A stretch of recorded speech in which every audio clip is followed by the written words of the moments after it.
Well, g'day, and this is Pedro Harvey, and this month we are down here in Tassie on a, fly fishing trip, and we've come down on the plain, and I must admit, coming down on the plain, I was surprised at how friendly everybody is, from the baggage handlers to the porters to just the people in Tassie. They all wanted to shake our hand. I think that's fantastic, and we're going to stay at Bronte Park Highland Village, but when we looked at the cabins there,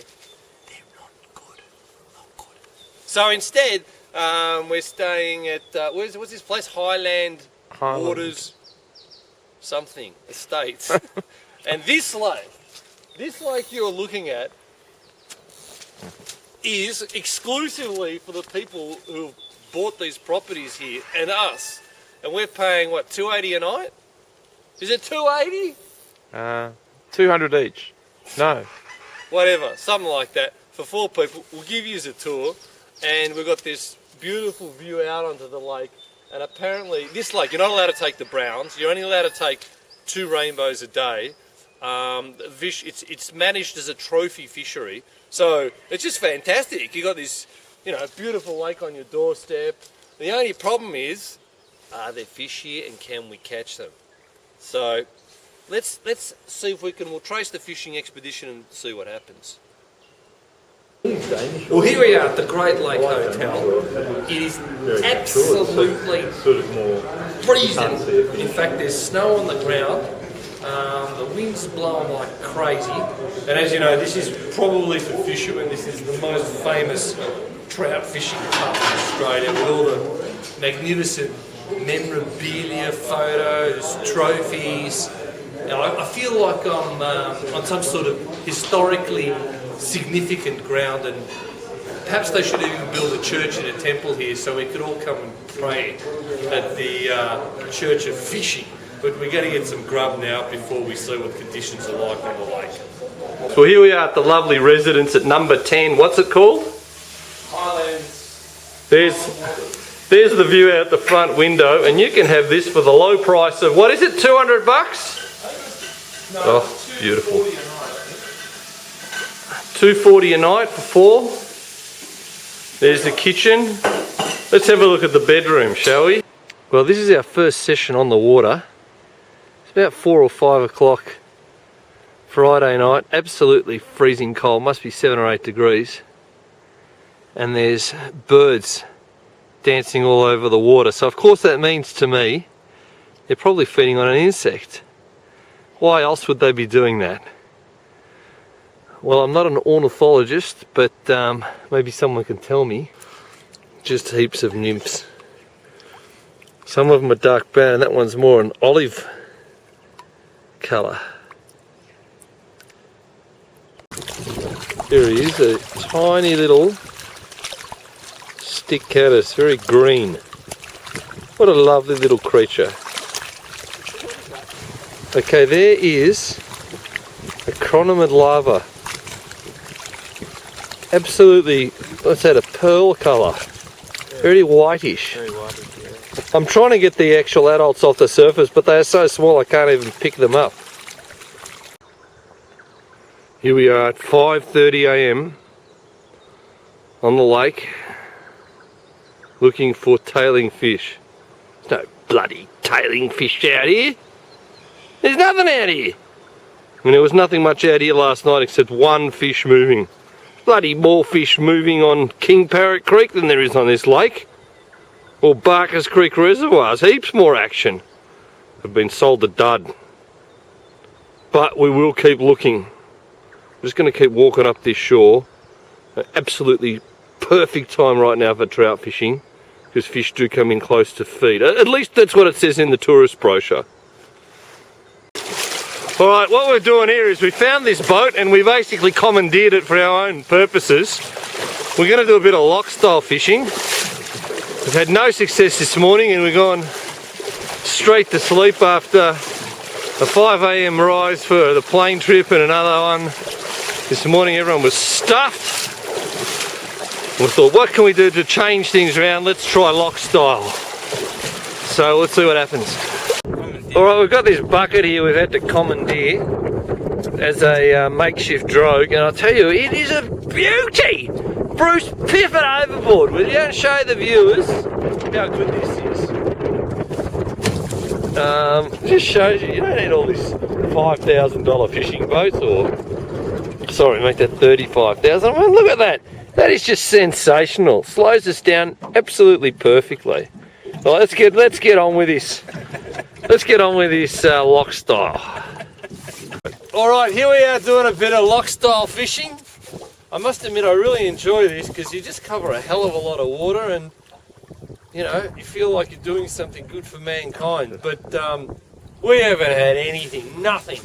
And I've tried changing my attractor from a pink booby fly. I've always loved boobies. They're just wonderful, particularly 2-of-1s. And I had a like a hopper pattern on the top because Christian Bassano in his fishing video said they're fantastic. Well, they're shit because I haven't caught anything.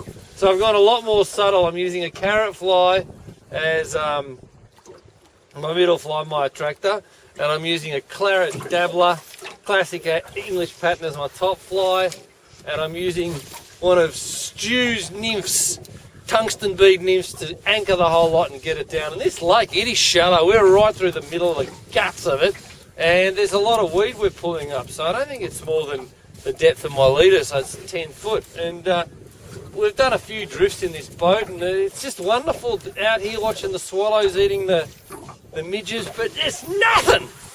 And I'm a bit confounded. I don't know what to do. Okay, alright, that's it. Let's go in. Yeah. Well, here we are on the Saturday, the night of the Loch-style method day, and we're hoping to see something moving, something. Like yesterday we saw two little backs come out of the water. There's bloody nothing out there except a million swallows eating midges. Geez, you'd think something would move, but there's nothing. How depressing. We'll stick at it though. Okay, the boys went spinning today on a boat because fly fishing's too hard. What was that lake called? Lake Binny. And there's the fish he's caught. And what did you get him on, Simon? A wobbler, Tasmanian devil. The best was it's called the Tasmanian devil. Meanwhile, I've been flogging this bloody Highland Waters all day and had 2 fish I lost, but I just think the fish are biting way more where these guys went. How would you sum up the fishing at this lake compared to this trophy trout water, Peter? See that one? So say again. How would you sum up the fishing where you went compared to this joint? Well, I think just fly fishing is really difficult. If we could spin here with a boat, you'd be getting just as many. You reckon? Absolutely. Well, bloody fly fishing. It's the fly fishing. It's a wank, isn't it? Take a picture of that, Peter. Well, yes. Okay, photo time. Photo. What do I press? Bruce, are you giving up fly fishing now? No. No, why not? Because fly fishing. It doesn't work, Bruce. I mean, look, you got the fish here to prove it. Are you going to why keep fly fishing? Hold up high. Okay. 1, 2, 3, smile. Yay. Yoo-hoo. Well, here we are on our final day at Highland Waters after a pathetic evening ride last night. Worse than the other 2 nights, even though it was warm all day and there were insects everywhere. We're back out flogging wets, doing a bit of polaroiding, but the bottom's quite silty. It's not ideal for polaroiding. We did see one fish, little one.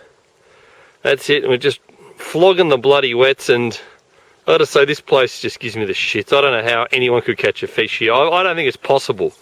I think fly fishing was invented by tackle marketing geniuses to suck us in as some sort of mystical experience that's transcendental, but actually is a totally pathetic fishing method, as proved by the boys yesterday who went out trolling and spinning and just getting their fish. And there's the man walking down the hallway who caught some trout on fly on this lake. He's the only one who's been able to do so. Can you tell us how you did it? Okay. Well, this morning I got up early before everybody got up. Yep, that's my problem. Okay, the water was nice and glassy. Went out, there were lots of rises and things happening. And then I grabbed one of the boats, rowed right down to the other side of the lake, and then drifted back and was just looking for rises. Flogging wets. Flogging wets. I was casting, I saw a small fish that just happened to be I'd already cast it over it and pulled my my woolly bugger over the top of it, and it hooked it. So it was a probably 2.5 pound brown trout, and that was my first trout on a fly, and it was pretty cool. There you go. And I think flies, it doesn't really matter what you're using. No. Using a fly from 20 years ago that's just a giant strip of feather. It's just I know. ridiculous. And I had a hit too, so that's pretty funny. Yeah, So it was a good day. Good morning. I'm wrapped. I'm pissed off.